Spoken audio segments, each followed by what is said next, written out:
I shall discuss about tense. Tense is a main important factor of learning English language. Tense is not only the main object of English grammar, but also it is the main factor for the students to write or to speak perfect English or correct English. As far as we know, if a student has the authentic knowledge over the tense, he or she can write a very good English at the time of examination. It is found that the students of Bengali medium, also of English medium, they do not have the proper knowledge about tense. So today, I will discuss about tense, and you, all the students, must pay your attention to my every lecture that I am telling before you. So tense, in English, there are three tenses: present tense, past tense and future tense. And every tense has its four parts. Today I shall discuss first on present tense. Look, tense. In Bengali terms, it is called kal, that is time. If we want to build a house, there are so many things needed: brick, cement, sand, etc., and the manpower. At the same time, to write a very good English, to write a perfect English, you need to know the perfect knowledge on tense, and that today I am discussing. Look at the board. Present tense.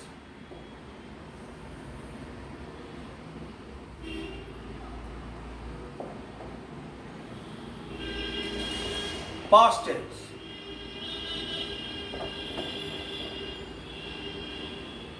Future tense.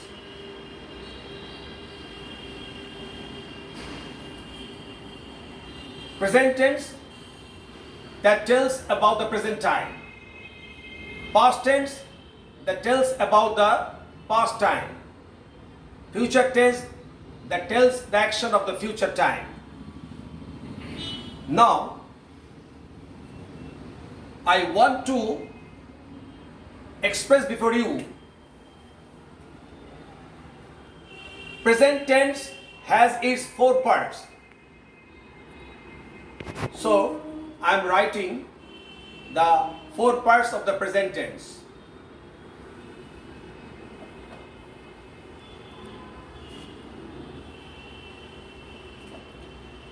Present indefinite.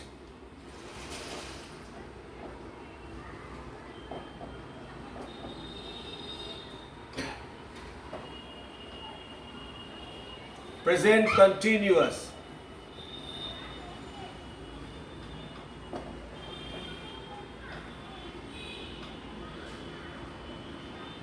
Present perfect tense.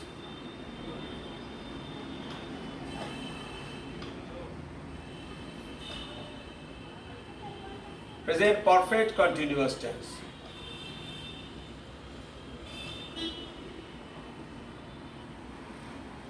Present indefinite tense, present continuous tense, present perfect tense, present perfect continuous tense, present perfect continuous tense, present perfect continuous tense. So today I will discuss about present indefinite tense, its definition, its rules and examples. Present indefinite tense.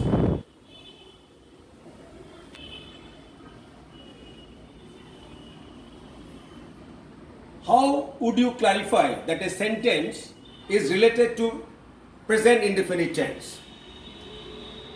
The definition: when an action at the present moment takes place, but the action has not its certainty, but it has its historical importance, scientific importance, or habitual fact. The action which is related to habitual fact, the action is called present indefinite tense. That is, when an action is happened at the present moment, but the action has not its certainty in the proper meaning, the action is called in English grammar present indefinite tense. How the sentence is formed? Rules. Subject. First of all, you must write a subject. Then verb. Verb should be present tense. Present tense. Plus object. Object may come or may not come. Object may come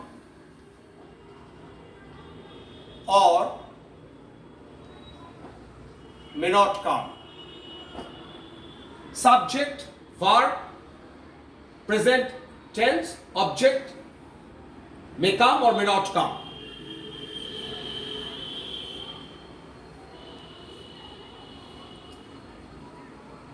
Example.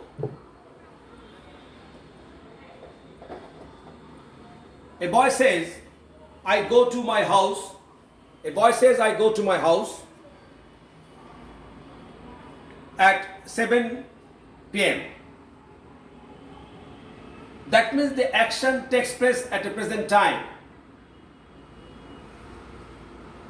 I, subject. Then I am using a verb, eat, I eat. I, subject. Eat, verb. I eat rice. Rice is object. What I told? Subject must come. Subject I. Then I told verb must come. Yes, verb has come. Eat. I told before you the verb should be present tense. Yes, here verb is present tense, eat. Then I told object may come or may not come. Yes, object has come. I eat rice. What I eat? If I make question, the answer is rice. The rice is object. But if I say I eat, in Bengali expression ami khai, I eat, here object has not come. Here one thing is to be noted.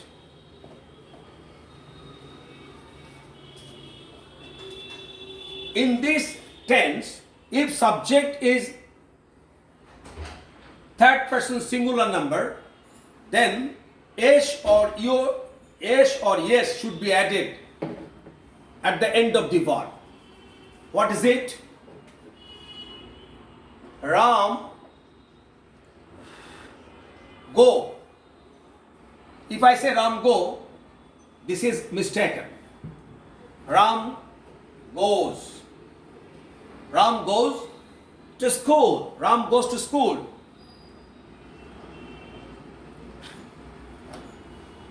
Ram subject, goes verb, to school object. Ram goes to school. Here Ram is subject, goes is verb. School here object, but it is adverbial object. Actually it is adverbial object. Ram goes to school. But if I say they go to school, they go to school, here they subject, but it is plural. Third person but plural. As it is third person plural, so yes or yes has not been added at the end of the verb. That you have to remember and keep it in mind. That's what I have told before you. This is a very important note for the students in writing a very good English and perfect English. But here I would like to discuss few verbs of present indefinite tense where if subject third person singular number but s or es should not be added. What it is? He dares to speak. He dares to speak this. This is also an example of present indefinite tense. But this example does not similar to the sentences that I have written earlier. Here, he dares to speak this, he is subject. Dares verb. To speak also verb as in infinitive. Infinitive verb. This is also object. But whenever we use dare as a verb in present tense, in present form, it should be noted very carefully. S or es should not be added at the end of the verb. In spite being the sentence an example of present indefinite tense, here s or es should not be added at the end of the verb. So we should write he dared to speak this. He dared to speak this. So this is a very important example in English grammar at the time of using present indefinite tense.